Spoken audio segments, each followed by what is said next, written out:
নাৰদে এনেদৰে প্ৰৱেশ মাৰি আহোঁতে, ঠিক আছে, তো আপোনালোকে দেখিয়ে আছে, আপোনালোকৰ আগত ভিডিঅ'টো প্লে' কৰি ৰাখিছোঁ। এনেদৰে নাৰদে প্ৰৱেশ কৰি আহোঁতে আৰু কৃষ্ণৰ লগত যেতিয়া কথোপকথন হয় নহয় ন, তেতিয়াই আপোনালোকে গম পাব, আপোনালোকে আচৰিত হ'ব। আচলতে আপোনালোকৰ আগত সেই বিশেষ ভিডিঅ' ক্লিপটো মই দেখুৱাম, আপোনালোকে চাই থাকক। এটা মানে আচৰিত কথা, কিন্তু আপোনালোকে খালি ভিডিঅ'টো এৰি নিদিব, ভিডিঅ'টো চাই থাকক, ভিডিঅ'টো চাই থাকিলেহে গম পাব। এতিয়াই আপোনালোকে খন্তেক সময় পাছতেই আপোনালোকে দেখিবলৈ পাব, আপোনালোকে গম পাব আচলতে কি হ'ল। খালি ভিডিঅ'টো এৰি নিদিব, ভিডিঅ'টো প্ৰথম পৰা শেষলৈকে চাই থাকক। এনেদৰেই মানে প্ৰৱেশ কৰি আহি আছিল, নাৰদে গীত গাই গাই আহি আছিল, তেতিয়াই মানে খন্তেক সময় পাছতে আপোনালোকে দেখিবলৈ পাবই। তো আপোনালোকে ভিডিঅ'টো চাই থাকক, আপোনালোকে দেখিবলৈ পাব।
প্ৰভু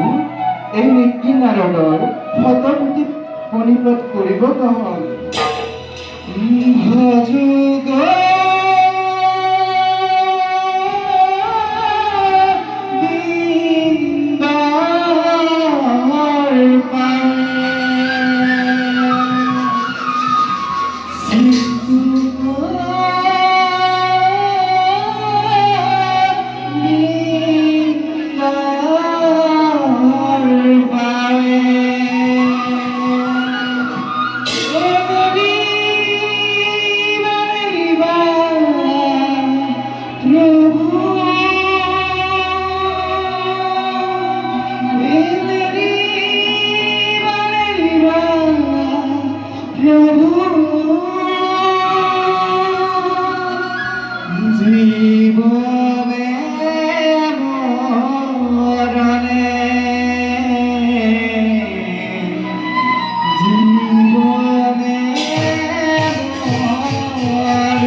নাৰায়ণ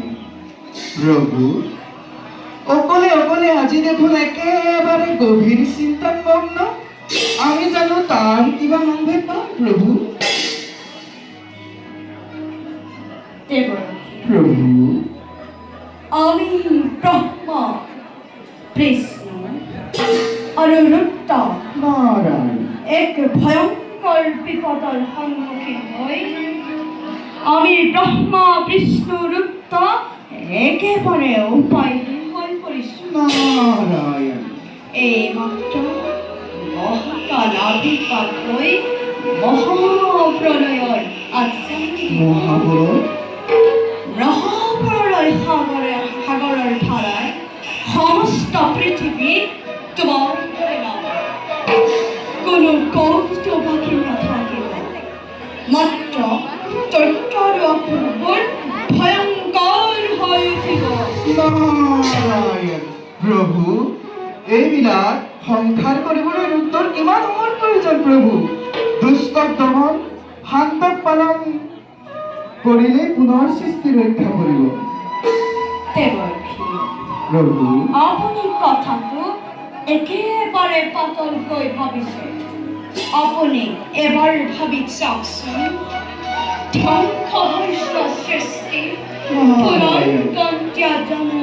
ইমান সহজ অৱশ্যে ঠিকেই প্ৰভু এই মহাপ্ৰলয়ত পৃথিৱীত কোনো বাচি থাকিব নোৱাৰিব প্ৰভু নহয় দেৱৰ্ষী প্ৰভু মহাকালে কৈ গ'ল জন্মোদিত ৰজা সত্যৱত এই মহাপ্ৰলয়ৰ মাজত বাচি থকা জম্বুদ্বীপ ৰজা সত্যৱত প্ৰভু সত্যৱত হ'ল এজন মহাধাৰ্মিক ৰজা তেওঁৰ দ্বাৰাই পুনৰ সৃষ্টি ৰক্ষা কৰিব পাৰিব প্ৰভু কিন্তু কেনেকৈ দেৱৰ্ষী প্ৰথমে প্ৰয়োজনীয় সকলো সামগ্ৰী সংগ্ৰহ কৰি ৰাখিবলৈ কওক জীৱ জন্তুৰ দায়িত্ব ইয়াৰ পুনৰ ব্যৱস্থা কৰিলে পুনৰ সৃষ্টি ৰক্ষা কৰিব পাৰিব প্ৰভু মই তাৰেই পৰিকল্পনা কৰি আছোঁ সময়ত ব্যৱহাৰ কৰোঁ দেৱৰ্ষী প্ৰভু আপুনি মাজে সময়ে বৃদ্ধি ভৰসা দি থাকিবলৈ নিশ্চয় প্ৰভু এই বাৰ্তা শুনি নৰসিংহ ভাল প্ৰভু দাসে পুনশ্চবাৰ সেৱা জনাই এই নীতি নাৰদে মাগিছো বিদায়